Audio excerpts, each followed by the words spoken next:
ng MW Marketing, CMD, Trace Mineral Drops at ng Health Code International Corporation. Yes, hello po uli sa ating mga followers sa ating programa HCI.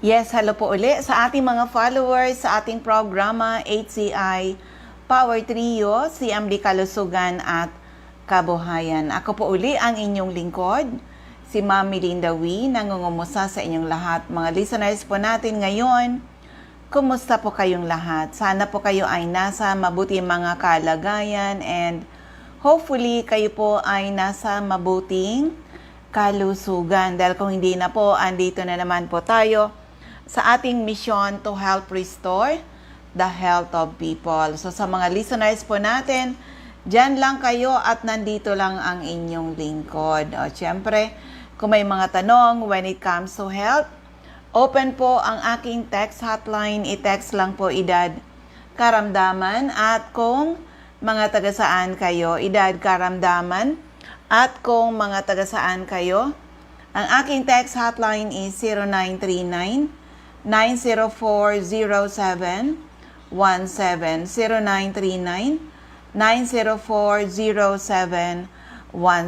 Yan po ang aking text hotline and calling all people na may mga problema sa kalusugan. Kung kayo po ay umiinom ng mga gamot pero andyan pa rin ang inyong mga sakit o kaya kayo mga due for operation, anuman po ang ooperahin sa inyong katawan, subukan nyo muna ang bisa ng ating HCI Power Trio. Pag sinabing Power Trio, it's the perfect combination of CMD, CBF at ang ating Cell Biojuice, tried and tested. Marami na po nakagraduate sa maintenance at mga due for operation na save natin sa operasyon. Hello kay Sergeant Arnie Ramirez. Yan. So para sa inyong lahat, kami po ay seryoso sa aming mission to help restore the health of people. Hello Ma'am Vilma Aviles. Yan sa Valenzuela. Oo. Yan sa mga listeners natin, anuman po ang inyong mga health problems, mula ulo hanggang paa, internal at external, ay pwede matulungan ng ating Cell Power Trio. Kaya lucky are the people na nakinig, inalam, sinubukan, kaya napatunayan ang bisa ng ating mga produkto. Huwag pong intayin. Lumala ang inyong mga sakit. Bumisita kaagad sa mga CMD centers na mamaya ay mababanggit po natin. Okay? And of course, may announcement tayo. Opo, may announcement tayo. May upcoming activity. Ngayong Saturday, September 21, magkakaroon tayo ng free health consultation ay gaganapin sa CMD Center or NAB Wellness Center in Legazpi City. Kailan yan? September 21, Saturday, 9 a.m. to 5 p.m. Kung meron mga latest laboratory results, pakidala po. And of course, back-to-back, magkakaroon din po sa CMD Center in Labo. Opo, CMD Center in Labo. Ngayon din na Saturday po yun. Oo, ngayong Saturday, 9 a.m. to 12 noon. First come, first serve. CMD Center in Labo, beside Lisaso Hospital. Kaya kung may mga listeners tayo, kung may mga health problems kayo o kaya wala man kayong health problems pero may mga kapamilya kayo, mga kaibigan kayo na may mga health problems, try nyo po encourage them to visit CMD centers. Oo, 20 years na po ang aming company, ang aming products, kaya naman taking our products, marami na nakagraduate sa maintenance, mga due for operation na save natin sa operasyon. Kung may tanong when it comes to health, eto po ang aking text hotline. I-text lang edad karamdaman at kung mga taga-saan kayo, edad karamdaman at kung mga taga-saan kayo, ang aking text hotline is 0939-904-0717. 0939-904-0717. And of course pala sa September 22, magkakaroon din ng free health consultation dyan sa CMD Center in Santo Domingo, Albay. Oo, mga taga Santo Domingo, Albay, alam ko yan, 8 a.m. to 4 p.m. ngayong darating na linggo. Take advantage po, mga taga Santo Domingo, Albay. Mama, i-announce ko yung exact location ng mga CMD centers. Okay? So, ayan, ulitin ko lang yung aking text hotline is 0939-904-0717. Kung yung mga nasa Facebook, pwede po kayo sa CMD Bicol. CMD Bicol, yan po ang ating official Facebook o pwede rin naman sa akin, Melinda Wee. Okay? So, for the meantime muna, eto isang interview sa isang doktor. Bakit ba siya mismo ay bumilib sa ating produkto? Pakinggan po natin siya. Okay, andito kami ngayon. Pauwi na kami from Beijing. Grabe talaga yung 4 days travel namin dito. Nag-enjoy talaga 62 delegates from Health Code International at nakakatuwa talaga ang experience namin dito sa Beijing, China. Travel incentive ni Health Code International at meron ako dito gusto kong kuhanan talaga makapag-share. Bakit sila nandito? Mga doktor po sila. Mga doktor na kasama na namin dito, sila ay members ng Nutritional Advisory Board ng Health Code International. Ma-interview nga natin. Hi Doc, maririnig kasi ito Doc sa Bicol. Oo, kaya ikaw magpapakilala ka sa kanila para mapakinggan ng iyong boses. Bakit ka nandito sa Health Code? Ay una muna siyempre, ano yung experience mo dito sa Beijing? At bakit ka nandito, kakasama ka namin, is dapat ikaw nasa loob ng ospital? Thank you very much, Ma'am Mel. This is my first time to travel outside. I'm into Beijing. Anong pangalan? My name is Dr. Dennis Flores po, Nutritional Advisory Board. Ang area of coverage ko po ay Baguio, Benguet, at saka Pangasinan, at saka Nueva Vizcaya po. Pero as Nutritional Advisory Board po, pwede po kaming umikot actually all around the country. Ako po ay 10 years na po sa Health Code, pero sa Baguio lang po ako talaga na concentrate kasi po ako po yung tumatao sa clinics namin doon. Apat po yung clinic namin na minamando. Isa sa Baguio, isa sa Trinidad, isa sa Dagupan, at saka isa sa Alaminos, Pangasinan. Iniikot ko po yun. Iniikot po namin yun.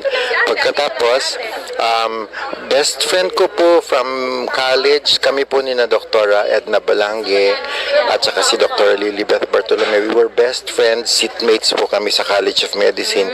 At ako po ay dati pong, I was in obstetrics and gynecology.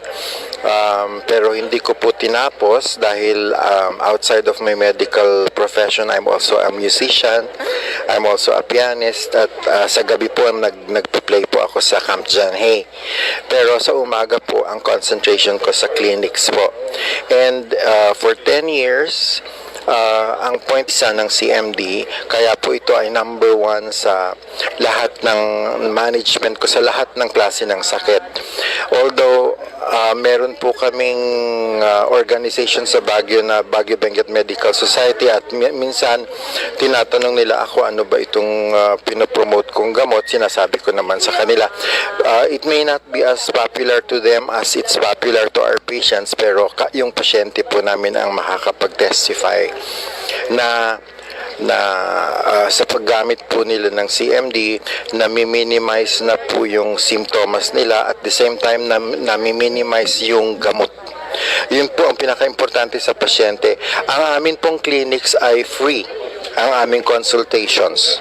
At saka everyday po may clinics doon from Monday to Friday. We offer our services free, at ang importante lang po ay para maibigay namin yung, instead na bayaran kami ng professional fees, ibili na lang nila ng product. at saka kung ano maging member na lang sila. So sa pamamagitan po ng aming pagbibigay ng mga health seminars, lectures sa pasyente, medical and scientific lectures sa pasyente, na i-encourage po namin sila to use CMD in adjunct, ang ibig po sabihin in addition to the existing medication, at saka po namin dahan-dahan wini-win off yung medication, kasi po yung medications, kahit ano pong medication yan, chemical po yan, nag-iiwan po yan ng toxin sa katawan. So ang CMD po, ang isang prime function sa amin, para sa akin ng CMD is to detoxify the body from the excesses of the other chemicals sa katawan.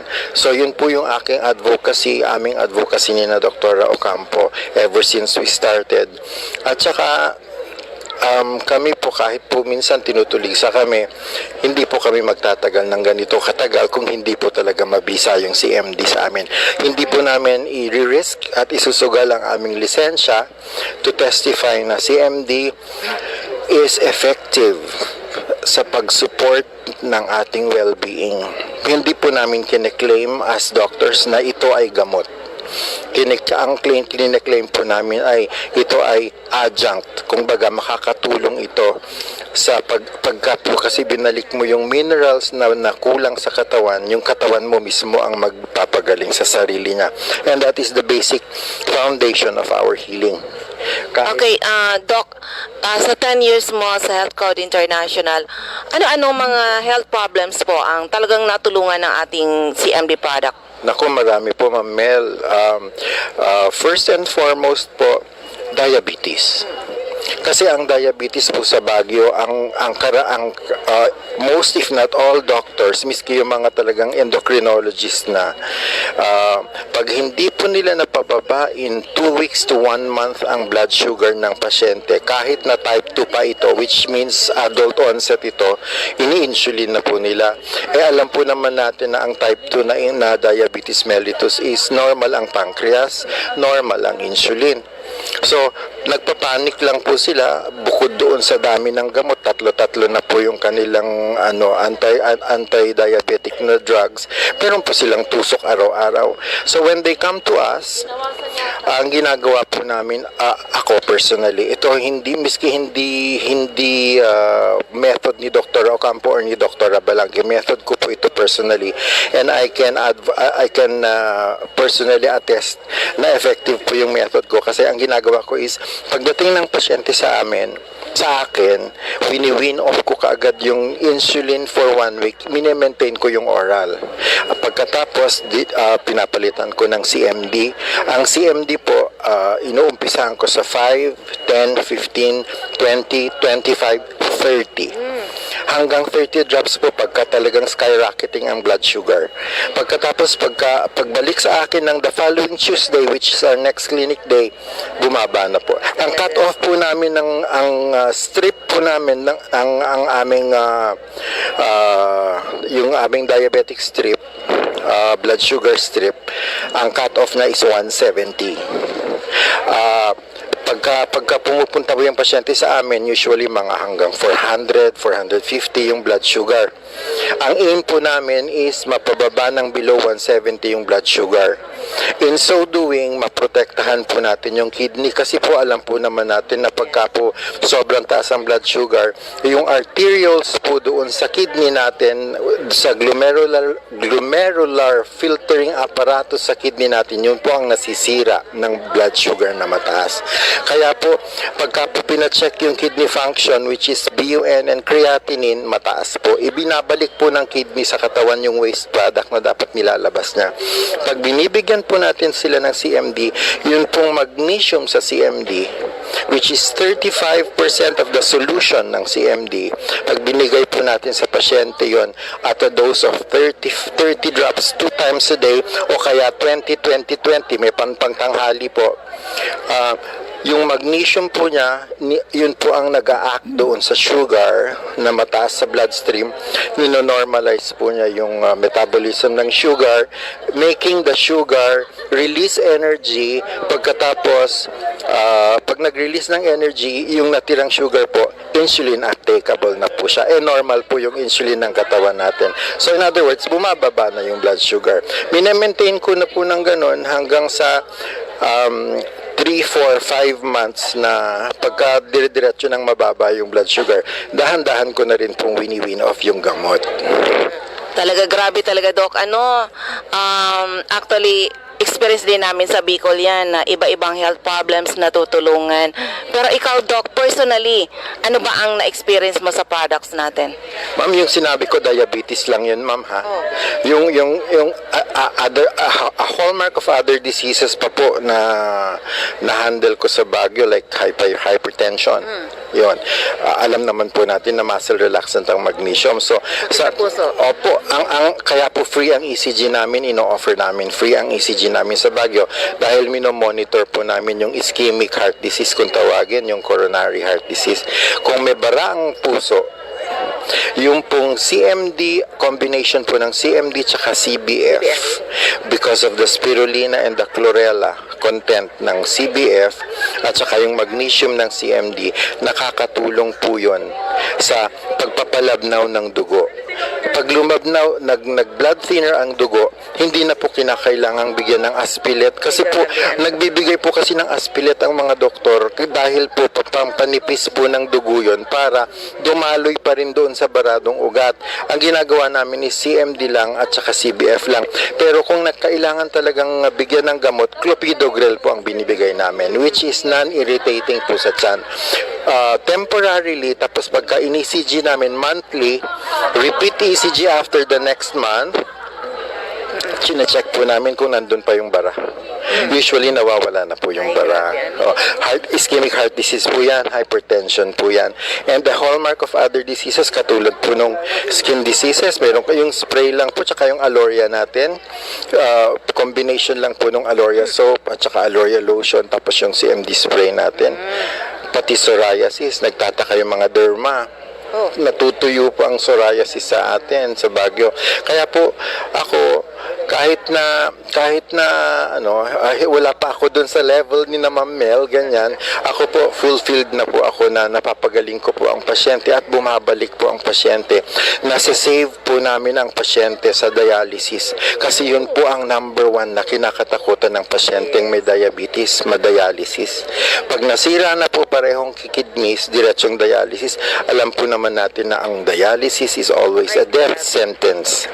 Pero ikaw, Doc, alin sa health products natin ang ginagamit mo?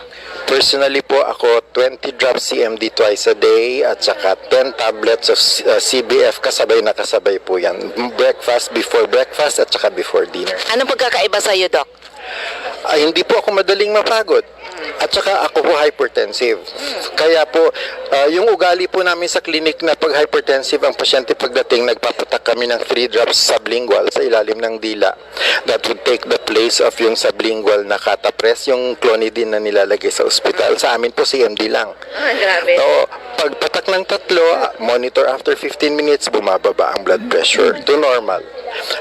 Lahat po ng pasyente namin ganun ginagawa namin. Pati po personally sa akin, because I'm hypertensive, namana ko po sa parents ko yon. Ganun din po ginagawa ko. Pag naramdaman ko na yung signs, 3 patak lang under the tongue, pero maintained po sa akin yung 20 drops sa umaga, 20 drops sa gabi, at 10 tablets ng CBF sa umaga, at saka 10 tablets sa gabi. Doc, wala kang maintenance na synthetic na drugs? Tinanggal ko na po ang losartan. Dati po naka-losartan po ako. Yun po yung aking, kumbaga, anti-hypertensive na talagang matagal na maintenance ko. Pero lately, siguro about 1 year na po, na hindi na po ako naglo-losartan. Kasi, pero, Doc, salamat at grabe talagang pagtitiwala mo rin sa Health Code International saka sa mga products. And of course, masaya kami kasama ka namin ngayon sa Beijing. Sana taon-taon kasama ka namin sa travel incentive. Doc, anong message mo sa mga makakapakinig nito? Mapapakinggan po ito sa Bicol, sa Samar, and maybe parts of Mindanao. Anong message mo sa mga may mga problema sa kalusugan, lalo na yung mga iniinom na gamot, pero andyan pa rin ang kanilang mga sakit? Ano po ang message mo po? sa mga kapatid po natin sa Kabikulan, sa Visayas, sa Mindanao. Ako po si Dr. Dennis Flores, isang hamak na family physician lang po, pero ang testimony ko po sa CMD, gusto ko pong paniwalaan nyo ng buong puso na ito po ay malaki ang maitutulong sa inyong kalusugan. Masubukan nyo lang po. Just give it a try at makikita nyo at the first try pa lang. Ganun po kasi ang ginawa sa akin ni Doktora. I-try ko muna yung first. May sudden burst of energy na po na naramdaman ko. Pag nasubukan nyo po ito, malaking tulong po ito sa inyo. Malaking tulong sa kalusugan. Malaking tulong din po ito sa financial aspect. Pakibanggit po uli yung iyong pangalan. Ako po si Dr. Dennis Flores, ang inyong Nutritional Advisory Board from Baguio and Benguet. Ayan, sa mga listeners natin, napakagandang pagsishare. Kahit ulit-ulitin natin dahil siya ay isang medical doctor na dati hindi niya sukat akalain na ganun ka-amazing ang ating produkto. Hello kay Sir Pedro Villanueva, Ma'am Floriden Kalimlim, and Ma'am Cynthia Nopia. Okay? So, ang bilis ang oras natin sa mga listeners natin sa area ng Catbalogan at Tacloban. Ito ang CMD Center, hanapin na lang sa 5391, second floor Del Rosario Street, Barangay 1, Catbalogan City, atop St. Therese Family Drug Store. CMD Center at Santo Niño Street, Barangay 24, Reynas Building, Tacloban City, malapit sa Doctors Terminal. And of course, sa Masbate, ito yung ating CMD Center in Masbate, second floor, Sia Sampaga Building 31, Quezon Street, Masbate City. Harapan lang yan ng Banco de Oro. Okay? So, dito na tayo sa iba natin ng mga CMD Centers and active distributors. Pakinggan po natin.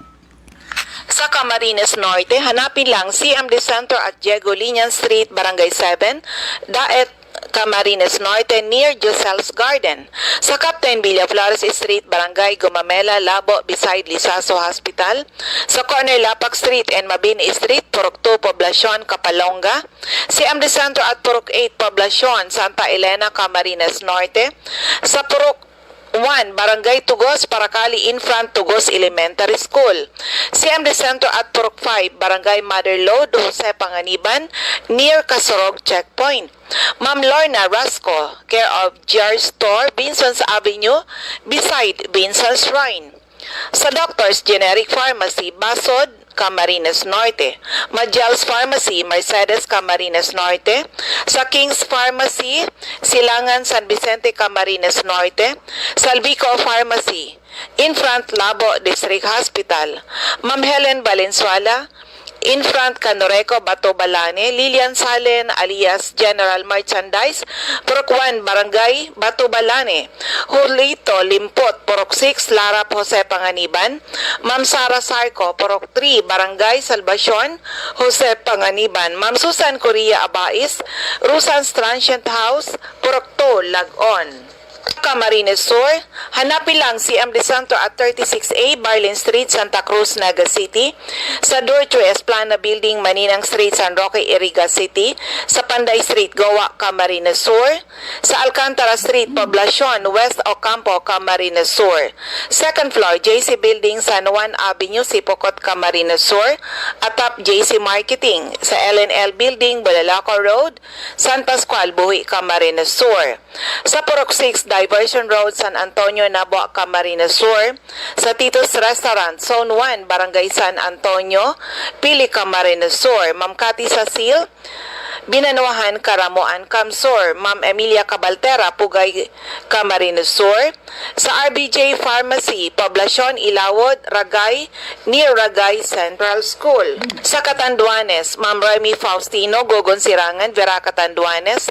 Helen Torrepalma, Rosalina Torrepalma, San Roque, Bato, Catanduanes. Ma'am Julie De Ayan, CMD Stocky Center, Ma'am Salve Cabal. Sa San Pedro, Vera Catanduanes, Nab Wellness Center, Barangay Belmonte, San Andres, Catanduanes. Ma'am Astor Crespino, Barangay Napo, Pandan, Catanduanes. Sa Masbate, CMD Stocky Center, second floor, Sia Sampaga Building 31, Quezon Street, Masbate City. In front, Banco de Oro. Jovi Ramirez, District 2, Gutierrez Street, San Jacinto, Masbate. Sa Jet City Pharma Generics, Almero Street, Ibingay, Masbate. Alice Amor, Purok 7, Bagumbayan, Masbate. Yan, CMD, yan naman sa Sorsogon. CMD Pharmacy, care of Ma'am Nelita Abion, Comadcad, Casillas, Sorsogon. Ma'am Annabel Makinyan at Danibel General Merchandise and Construction Supply, Centro Pilar, Sorsogon. Yan, CMD Center at Barangay Adobis, Kasiguran, Infront, Kasiguran. Technical Vocational School, Ma'am Cora Espadilla, Balogo, Sorsogon City, Infront, Iglesia ni Cristo Chapel. Sa First District of Albay, CMD Center, second floor, Center Point Building, atap 711, Siga Avenue, Tabaco City. Ma'am Michelle Biescas, CMD Saki Center, AM Building, Magsaysay Avenue, corner Barameda Street, Barangay 7, Poblacion, Bakakay, Albay, CMD Center, at Purok 2, San Vicente Street, San Vicente, Santo Domingo, Albay. Ayan, dito sa Legazpi, syempre, yung aking center, second floor, room 208, PVLB Building 2, Peñaranda Street, Legazpi City, Infront, LCC, Supermarket at Top Denver's Computer Shop. Nilda Bardin, Purok 1A, Galicia, Rapo-Rapo. Rafael Escalador, Morok Borocan, Rapo-Rapo. Lourdes Busque, Purok 2, Bugtong, Rapo-Rapo. Yung iba, inuumit natin hata. Maubos yung kulang yung ating oras. Okay, Josephine Racho, Balinad, Daraga, Albay. Joy de Silbulos, Purok 1, Kawayan, Manito. Lisa Longasa, 4J Drugstore, Bangkiruhan, Legazpi. Del's Beauty Parlor, back of Daraga Market. Andyan din po si Ma'am Nora Aison, Purok, Legazpi City. Delia Moral, Kagiba, Kamalig, Albay. Lisa Olidana, Bakay Store, Centro, Rapo-Rapo. Ma'am Teresita Red, Liguan, Rapo-Rapo. Milet Hiroy, Barangay 22, Binanuhan East, Legazpi. Marinopre, Purok 4, Panoypoy, Kamalig, Albay. Siyempre, sa 3rd District of Albay, Refugios Drugstore, Pantaw, Libon. Rexy Sardania, Sardania's Store beside LBC, Ginobatan. Ami Canseco sa Boardwalk Service Center Market Site, UWAS. CMD Office, 2nd floor, sa Palicio Building, sa Palicio Street, Basod, Pulangi. CMD Office at ground floor, ground floor, Kililan Building, San Jose Street, Dugnao, Ligao City. Andyan si Ma'am Rosana Reyes, care of Office sa Barangay Affairs sa munisipyo ng UWAS. Mariel Sabasa, Badian, UWAS, Albay. Andyan din si Ma'am Florentina Palacio, Lydia Mayores, Purok 2, Sagaysay, Magiron, Ginobatan, Albay. O, yan, ang bilis ng ating oras. Ulitin ko lang, yung gagawing free health consultation, ngayong Saturday, September 21, CMD Staki Center in Legazpi, 9 a.m. to 5 p.m. First come, first serve po tayo. Kung may mga latest laboratory results, pakidala po. And back-to-back dyan sa Labo, CMD Center in Labo, beside Lisaso Hospital, September 21 din po, free health consultation, 9 a.m. to 12 noon. First come, first serve. Basta kung may mga latest laboratory results, pakidala po. And of course, para sa mga taga Santo Domingo, Albay, magkakaroon din kayo ng free health consultation. September 22, 8 a.m. to 4 p.m. CMD Center, sila naging healthy uli ng dahil sa ating mga produkto. Yan, maraming salamat. God bless everyone. Bye-bye po sa inyong lahat.